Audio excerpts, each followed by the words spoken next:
Welcome to the Sales Compensation Show, where we share the latest sales performance insights through in-depth discussion with experts.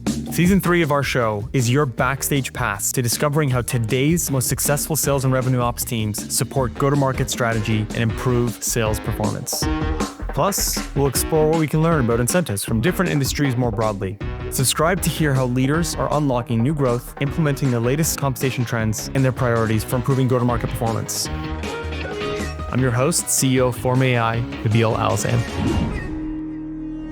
Sid, it's great to have you on the show today. Thank you for joining us. Thank you for having me. Really glad to be here. I feel like I have to ask this with everyone that's on the show because it's crazy how we all end up in this crazy, wonderful space of sales performance management and sales comp. But would love to share with the audience your background, your story, how you got here. Absolutely. First of all, thank you for having me again. This is great. I have been an audience of your podcast and great stuff to hear. You don't get to generally hear this naturally. So great job. About myself, I'm Sid. I grew up in India. As most of my friends, I was an engineer. So I did my engineering and started as a software engineer. I was mostly at the client side. I was working a lot with the clients, very curious about the business. We were working on the hows of it, right? We were given the what and we were figuring out the hows, but I was really getting curious about the why. And one of the VPs who was my mentor, he recommended to go for a business degree. And I did that. I went to UNC Flagler for my MBA, and that was a great experience. And then I interned at Dell. I interned in operations. And when I joined full time at Dell in 2014, I was part of sales operations. So I did a little bit of pricing in the middle, but then I quickly moved to sales operations. So we were under one pool of intern batch coming in. And funny story, we were at that time, Dell and EMC were merging. So we were creating a new organization by itself called channel organization. Think of Dell was 10% through channel and EMC was 70% through channel. So we need to build a bridge of using this new route to market that was coming up. And we had a new leader and SVP of finance, and we had a director of operations and the guy who was an intern. So this was the initial team that was being built. The hero squad, yeah, 100%. Yeah, the squad that they could get the first guy in, who could start from tomorrow morning, right? So but that was an awesome experience.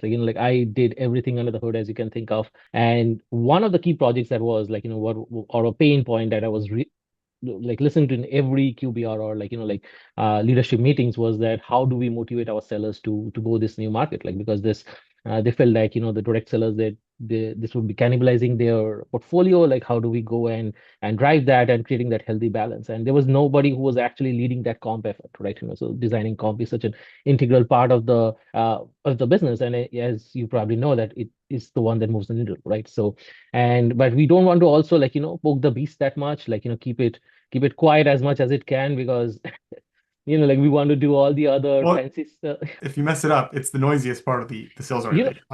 What's a good sales comp design? When there's a good sales comp design, when you've done a really good job. Do you know how you know that? When nobody talks about it. Yeah, it's dead quiet, exactly. It's dead quiet. It's almost dangerously when it's dead quiet. You're like, wait, it might be too good. Yeah. Yeah. But that's well accepted. I'll come, I had an experience like that later. I'll share it a little bit later. But that's when I realized that, okay, so a good comp plan is when everybody's not talking about it, because most of the time the noise comes from there, right? And this was a great opportunity for me to just work with our core sales comp design, and then do a cross-border transaction project, which was how do we incentivize sellers who are selling through partners across different geographies. Our account payable systems were very tuned towards where the invoices are getting set up. So this was a great opportunity for me to look around and make some changes, the cross-functional project to the core.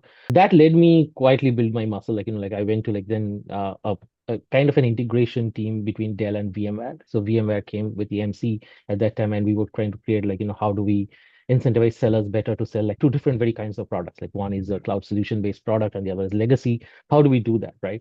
And that's where I was able to get into a lot of the industry experience, understand how does the industry work, how does pay as you go modeling, how does the subscription based modeling works, and how do we really motivate sellers using that as a lever, right? That gave me a great exposure. Again, that led to my next job at Amazon AWS, where I was leading sales comp design for totally cloud-based solutions, right?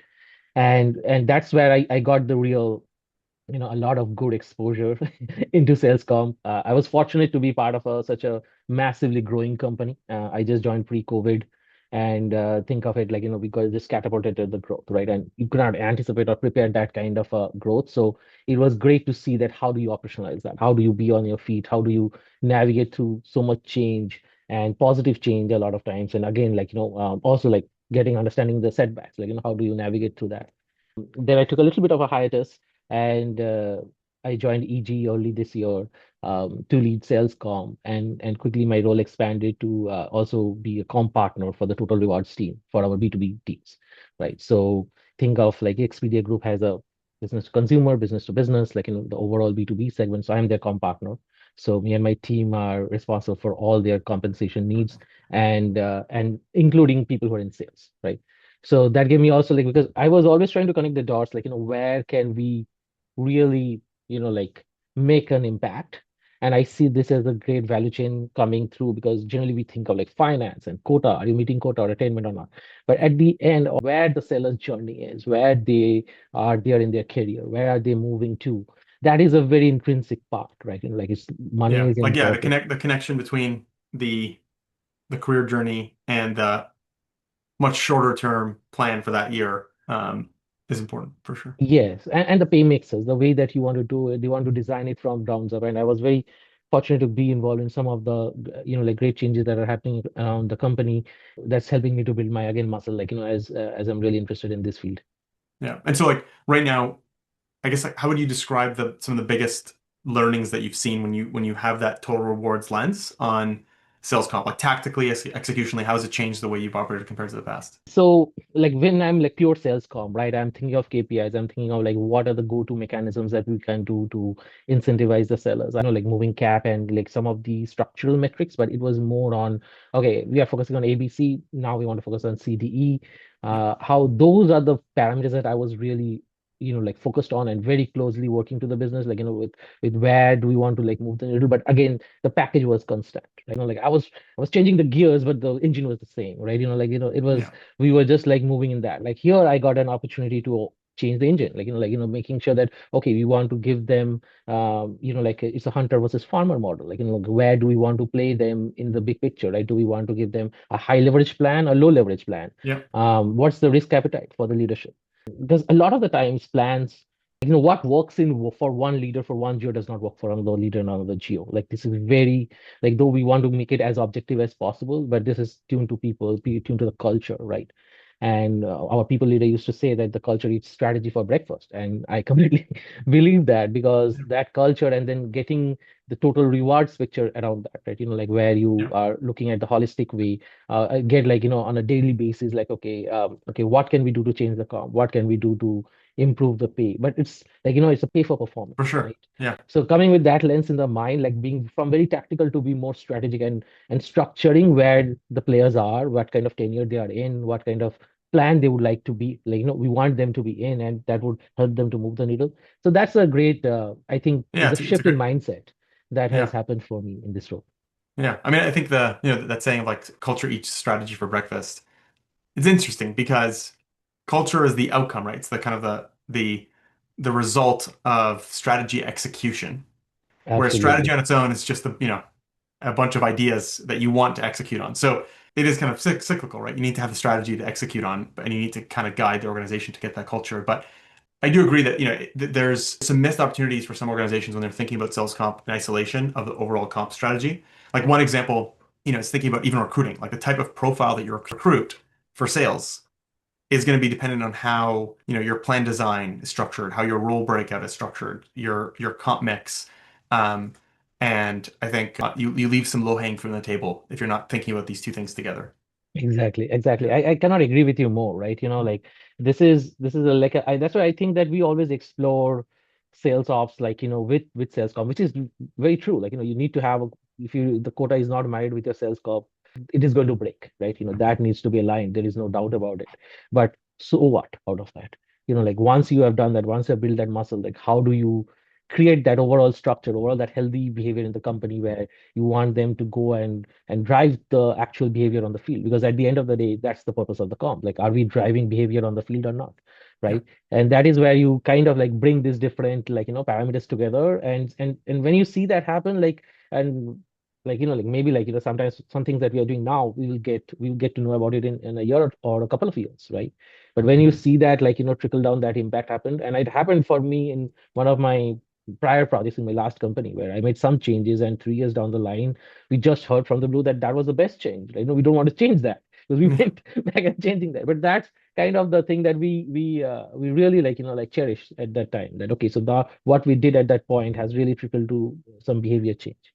And it is hard to actually measure sometimes right off the bat. We've covered some of this in some of our webinar sessions with leaders of the Salescom think tank, but like I think being able to forecast or predict what kind of behavior shifts and early like KPIs are going to come from making a comp change is very important because that's your feedback mechanism of like, okay, are these changes actually driving the ultimate business outcome that we are desiring with this specific change? But to double click on that, because especially at the scale of companies that you've worked for in your experience, where it's not only fast growing times at AWS when you were there, but it's fast growing at a very, very large company to begin with. It's a very unique position, right? But through these experiences that you've had, how do you balance and decide like the simplicity versus customization or kind of like that specialization focus? I mean, you said earlier, right? Like specializing to geo to manager. Because how do you manage the complexity of this versus this ideal simplicity of comp design?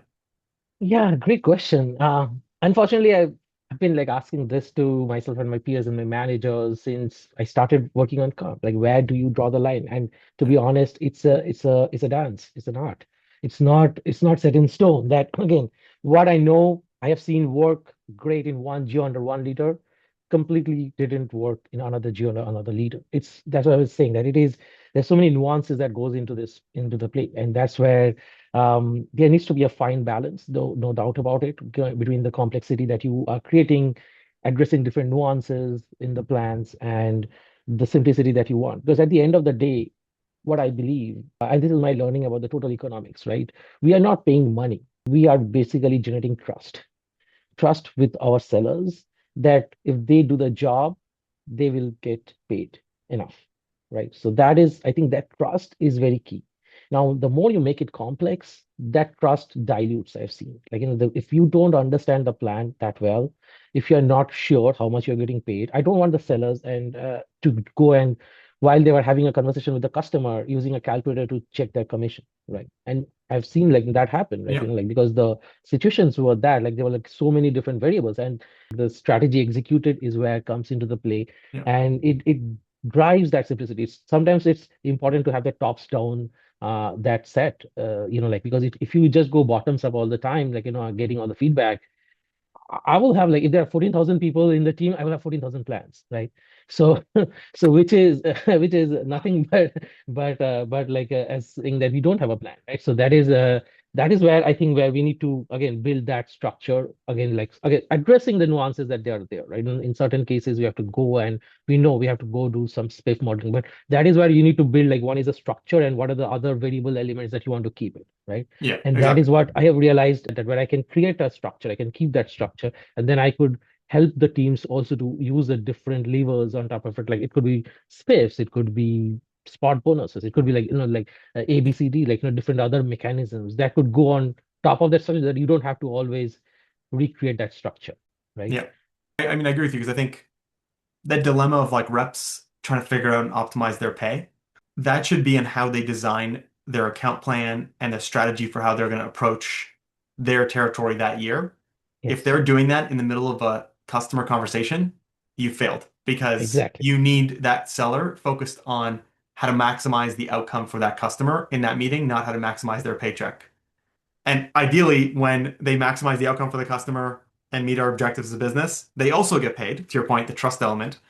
But one of the common issues of like sometimes the complexity of a plan is done for the wrong reasons and it leads to that. But yeah, there are always nuances, and I think you need to have the like kind of release valves, whether it's Right. spiff, spot bonus, but building into the structure. I agree.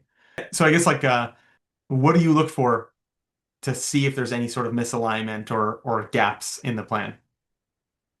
To be honest, I don't have to look for it. I'm told already. So Yeah. Yeah.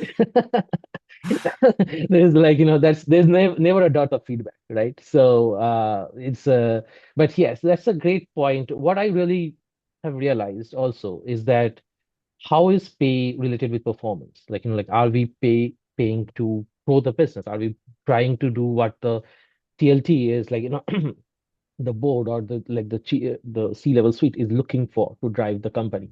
A lot of the times I could see that a lot of the parts of the organization with great intent, right, with great positive intent, they want to do the best for the company, but that's not where the total ship is heading. Like, from if you look at the Yeah. C-level executives, what their strategy is, and both of them are like, you if you hear them in isolation, you would support both of them, right? That is a great like area.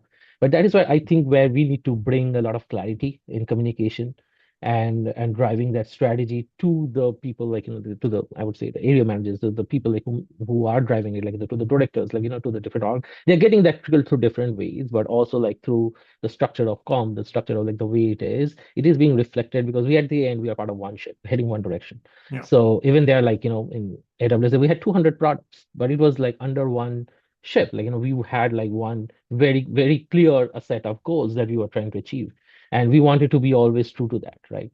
Yeah. And that is where I want to see that if our pay for performance is supporting that or not, right? There's always room for improvement, right?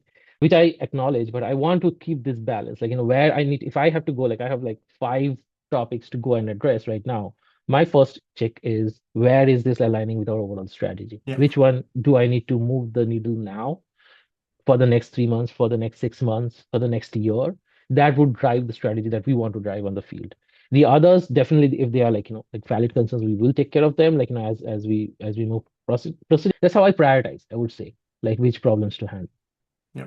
I mean, I like that a lot. I think it is the role of sales comp or whoever owns incentives, right? To ensure that that clarity across the entire org from top to bottom is there. Because at the end of the day, that's what incentive management is. Like it is actually providing the clarity for direction. We're just putting rewards behind that incentive. But I mean, at the end of the day, Exactly. it's meant to drive to a single unified direction. I think it's a great place to start. I think you mentioned this earlier, and I just want to double click on this. I think it's a very valid point. You said that one of the indicators is a misalignment of risk perception among sellers. And I think it's a very interesting and acute point. So I don't know if you want to elaborate on that a little bit more, because I think it's also another indicator that I would agree with, that there's something off about the incentive Yeah, structure. absolutely. Like, I think this depends a lot. Again, going back to that executive strategy slash culture thing, right? Like where is the risk appetite for the leadership is in, and is this business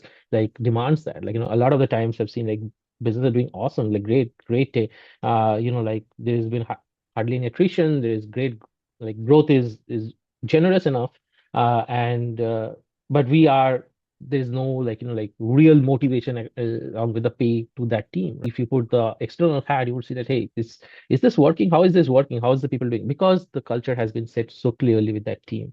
That leader has been such a great leader. He has got that trust with his team, that they are driving them towards that like goal, and they have decided on what the risk profile that they want to live on, or they want to build. Again, another team, similar structure, very similar kind of a business, but they are very motivated towards high risk, high reward of an attitude, because again, the leader brings that again culture into the team. And it's not only the leader. I wouldn't single out like one person. It's a group of people, everybody Yeah, together. I'm talking about the leadership, right? That's where that environment is really thriving. Another structure I have seen where it is very clearly communicated to the team that if you go and do ABC, you will get paid this. If you go do like XYZ, you will get paid this. Like very clearly articulated and very detailed. And the team follows that. Again, that is where I've seen that has worked really well. Again, because that team is defined that. So it cannot be said in isolation that this works great, this works doesn't. Again, it depends on where in that. yeah, If you look at I would say a bell curve of a risk appetite, right? Like a distribution curve, right? Where do you see this team sitting, and what are the plans that would work for them in that scenario? So yeah, that's that yeah, that's the thing that you would look at as a from a yeah. No, strategy. I think it's a very important point, because this goes back to the overall like total rewards and sales comp being more connected, is in the sense of like by team slash by role, you're going to have a very different profile of seller that you're looking to attract into the company, that you're looking to retain.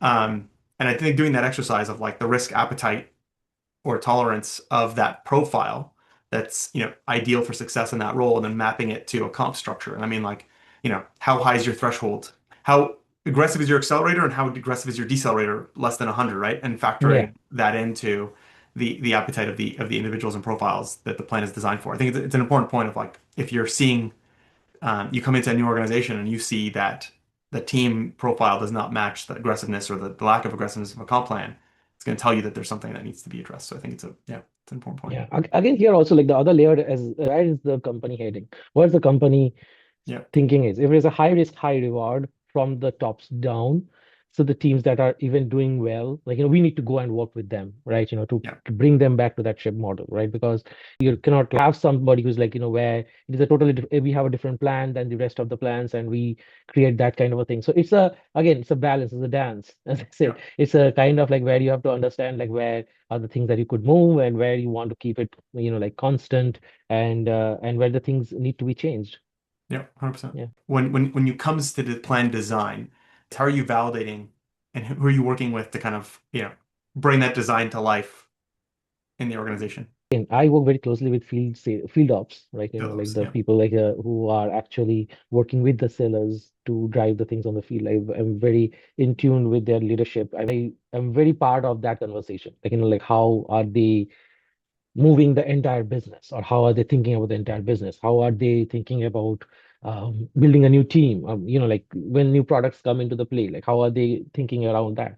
And finance is also like one of my go-to people, like like they because they are looking at it at a cost perspective, at a much more yeah, corp finance, divisional finance. I work very closely with them, and I provide them inputs, like like working with them, like where we sit, and that's how we build that node of connected connections, right? I also work with a little bit of like I would say the marketing team and the demand gen team, a little bit understanding where like how are we building the the pipeline, like how where can we go and influence them, and because again sitting in the total rewards helps me to go like out of these like like core sales focused roles, right?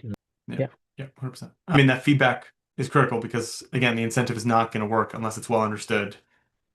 You're factoring in all the qualitative information that's qualitative only because most organizations are not tracking all these field attributes and metrics, and the sales process is not fully captured in every data point, in a way where you can use that to perfectly design your incentive just data. You need that feedback loop to get the missing parts. Just kind of jumping maybe into a hot take, because I think when we discussed earlier, it's very relevant, it seems, but would love your hot take on sales comp and sales ops, given I think it's very, very similar to what we've been talking about here. The hot take is that it's not a lot of the times the comp plan fails because of the like the poor mechanics, or you don't have the right levers. It's when they are a little bit isolated from the overall structure that we are Yeah, driving for the company. And, that's what I was sharing before, that hey, if you want us to be positioning the sellers and their leaders and the leaders on a much more conservative scale, and you want your sales team to really be on a greenfield patch, drive it out of the park, it doesn't work, right? yeah, So you this need a different is structure. Exactly. you Yeah, need a structural yeah, change where you want to see your company heading. You have to understand where your company is right now, because which is the market that you have, like where is your growth parameters, like what is the like the structure that you are seeing, and again building that. And I think our current CEO has done a fantastic job, and like like is driving that message to the leadership teams, right? And to make sure that okay, so they are aware of where we are heading as a company, yeah, and then bring that into your comp structure designs, in your SPIF designs. Everything that you do in the field should tie to that, like where the modus operandi is. Because if you don't want to uh, go, let's say for greenfield, like you want to go for like new business completely, and you are creating an incentive for cross-selling products in the same with the same customers, nobody would say no to that. That's great. But do they have enough incentives to go for the greenfield if you want them to go on that category or not? If you want them as to get accounts, are you paying them when the accounts get matured and they start with billing at a certain level? Like why would you do that? Like you would like see that where you're paying them, what kind of behavior you're creating on the yeah, field. I think that is sometimes we overlook, because again we are all working again, and I was part of the sales comp before, and the field ops. I was looking at my vertical, my like business, and didn't see that where the we are heading towards. Like we would get like, okay, so you get like $100, you play around with it, right? Now we could actually change that. Is that $100, 120 or $80, right? Like you could Yeah, for make sure. those nuances and then make that play happen. Then it becomes much more effective. Yeah, yeah, 100%. Take it one step further. I guess, is there a common myth or misconception that you believe that exists in the world of sales comp? Yeah, like I think a lot of the times I have heard, how is comp plan equitable between two teams? Like as I was talking about, like one may be a hunter, one may be a farmer. We cannot have like the similar structures, like like for both of them. Like again, some structural Yeah, benefits needs to be there. There needs to be other levers which are should be variable, like nuance to those teams. But like how do you like you sometimes think that okay, for hunter build a different plan, for farmers you build a different plan, and this is how you have 14,000 sellers with 14,000 plans, right? That's not the nuances that we go for, because then you are again losing the momentum where you are heading as one ship, like as what is your strategic direction is. yeah, And that is where I always bring that clarity to the teams, that it is not that the more nuances you have, the better it is. Sometimes, like, a lot of the goals need not to be tied with comp. Like sometimes I argue in the table that you don't have to have a comp behind your strategy just to make it happen, yeah, right? yeah, for sure. It's part of the job, That part is of the culture where that you have. Yeah, it is. You said the right word. So it yeah, is the part of the executive strategy, the culture that you have built for your team, the kind of yeah, things that you want them to, like achieve. If you are not having that strong base, then start slow. Like, start with the real, the low hanging fruits where the sellers can understand, build that trust, and then move forward. Because sometimes what happens is that we always want to be like very, very, I would say, objective and deliberate and very fine tuned on everything that we do, which is there's nothing wrong about it. But there needs to be a balance again. Like, how do you balance that with what the sellers are understanding. That's why, like my first point was, are we building trust with the teams, right? yeah, It's not only we are paying them comp, but are we building that trust with the teams or not? yeah, 100%. And I feel like when I first started out, and this is a little bit of a background, but like for me, it was like always, you know, about putting the right incentive in front of the right rep at the right time. And the small nuance there is that if you are doing that in a one-off way, it's unsustainable. You can't fathom, how do you take 14,000 sellers, 14,000 unique plans, and all point them in the same direction as the main ship? Very, very difficult. Exactly.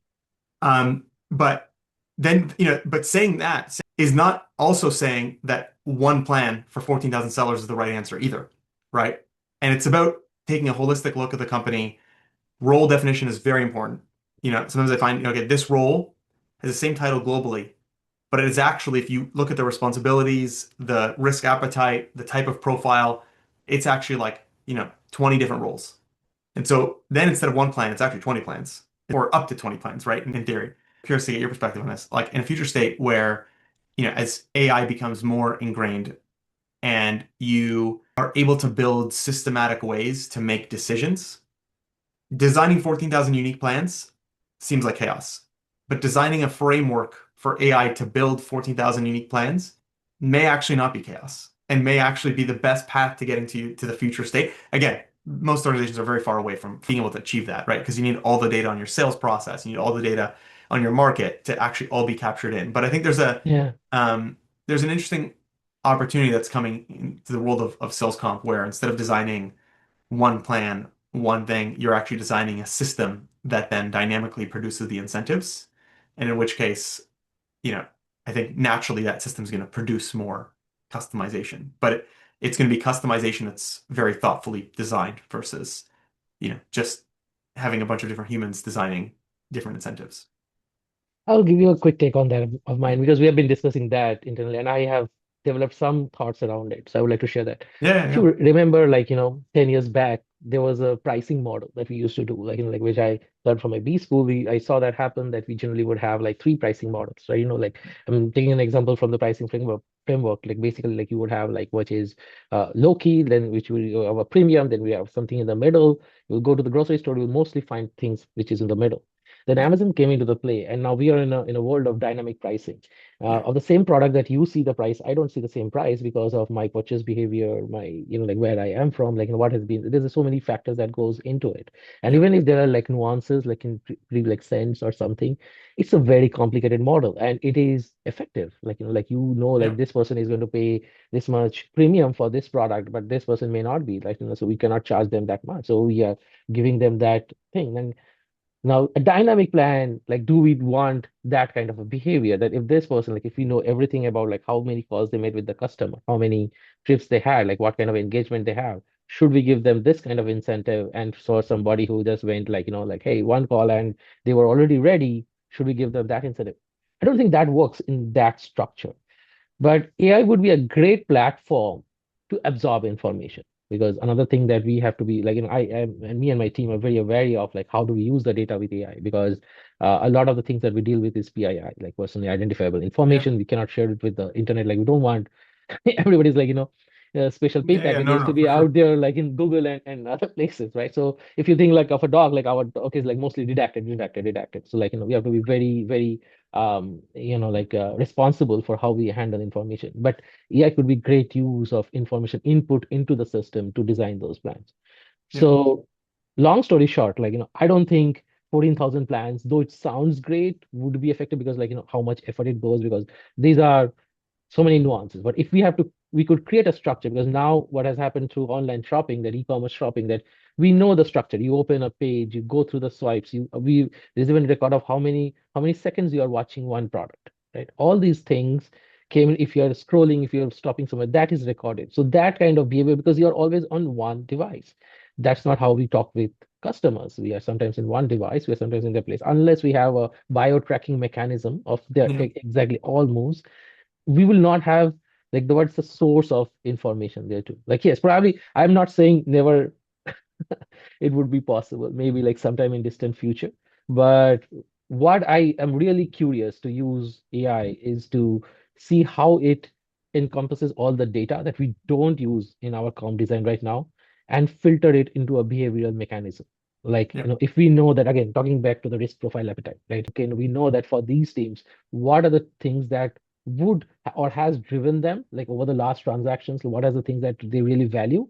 Can we put money behind that? Can we incentivize that behavior more? Or if you want to change some directions. So that is an input mechanism to the teams to design the comp plan. I think that would Yeah. be very, very useful in the recent Yeah. years. No, no, for sure. And I think it has to start out there, and then you build motions into scaling the downstream. I mean, it's interesting because when you said pricing earlier, to me, pricing is a very complicated problem, and it actually mimics to some extent very similarly like some of the things that we do in comp. And so I agree with what you said in the sense of it's very hard to do because the data is not all in one place. And this is where the problem with a lot of sales comp today is that sales comp is meant to drive a behavior, and the behavior drives an outcome. But we actually, most organizations don't have as much visibility into the behavior in the middle as they should, right? Like we're not tracking sales process as thoroughly and as detailed as we should. We're not capturing every customer engagement and, which types of customer engagements result in better or worse outcomes. Like there's so much missing data throughout the sales motion that right now it's a bit more of a blunt instrument of like inputs versus outputs. But in a world with AI, I mean, it's only going to become more and more accessible, right? Like, imagine you wake up 10 years from now and everyone is wearing a device that is capturing all that information. Yeah. And, the ability to redact data and kind of like keep the right data private is there and structured, which again, it's like we're at the beginning of a new era. I believe there's a bit of a hype of what can be accomplished in the next like 2 to 3 years, but like certainly in 5, 10 years, all this stuff Yeah. is going to be there. And I think that's going to naturally shift. It's going to accelerate sales cycles. It's going to accelerate the planning cycles because now you have to react even faster. And so like that to me is kind of the future state world. But yes, in the immediate term, having 14,000 unique plans designed by a team of humans, no single human would understand how all of them come together to produce the outcome. And that is the problem. So until you can have a system that can summarize the outcome of all 14,000 unique plans and validate that it's pointing you in the right direction, you're much better off kind of keeping it simple and structured and actually focusing on the core parts, as you mentioned earlier. Yeah. No, I agree completely. And AI is a tool of processing information. Yeah. But if there's garbage in, garbage out, AI doesn't help.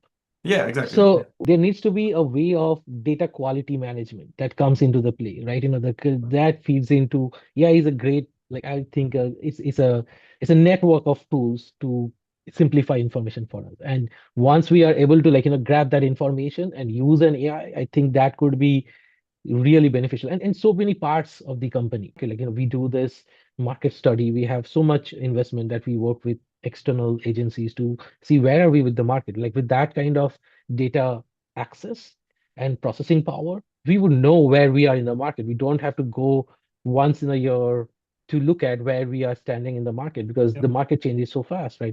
What can we do in real time to support that? When I was in Amazon, the Russia-Ukraine war broke off, and we had a concern of how do we incentivize our sellers in Russia, who's really it just it just didn't was and we had our team there, and it was such a great discussion and such an eye-opening for me to understand different parts of the business, that we need to be also this flexible, and we had to react and respond in matter of days, or if not a week. So, and just to understand and having that empathy, right? Having that understanding of nuances, like how do we go and how do we do things in different areas where we the things are out of our control. And this is great. That would give us those real-time feedback. Okay, so this is Yep. happening, and would help us to make those actions, to support that. Yeah, 100%. 100%. Um, I know to wrap up this show, and I always ask a couple questions. The first one being, is there someone in the industry who you'd most like to take out to lunch, and why? Yeah, like some of my old managers, they've been like great partners, great mentors of mine. I just love to go and visit them and just know what's going on in their world. Just to have a quick check-in, what's in their mind, how their things are going, and that helps me to understand. Like, I'm a big fan of reading and all kinds of books, um and sometimes I think that a lot of the things that we don't think are related with comp, but again, they're related with human behavior and how but I see comp as a lever to influence behavior. So that is where I get very interested in when somebody talks about debt, and somebody talks about how economics policy are moving, Yeah. all those different nuances. So I have some my favorite authors that I generally would love to go and meet. And No, for sure. I mean, I agree. It's a field that touches on so many different things, and some of my favorite books that have motivated me in incentives have been totally unrelated to the yeah, space. Yeah, sometimes sitting down and having lunch, or kind of picking the brain of some of these people that have a very different perspective would be very helpful. I guess like on that point, is there a book or a podcast or another resource that has helped shape your career that you'd like to share with the audience? one book that I recently enjoyed was Debt by David Grover. Okay. And it talks about how for the last 5,000 years, how money has evolved. Like, what do we mean by money? Because a lot of the times talking about comp, I used to sometimes think that what are we really giving the people? Like, what are we building here? What are we driving to, right? Always is more money always good?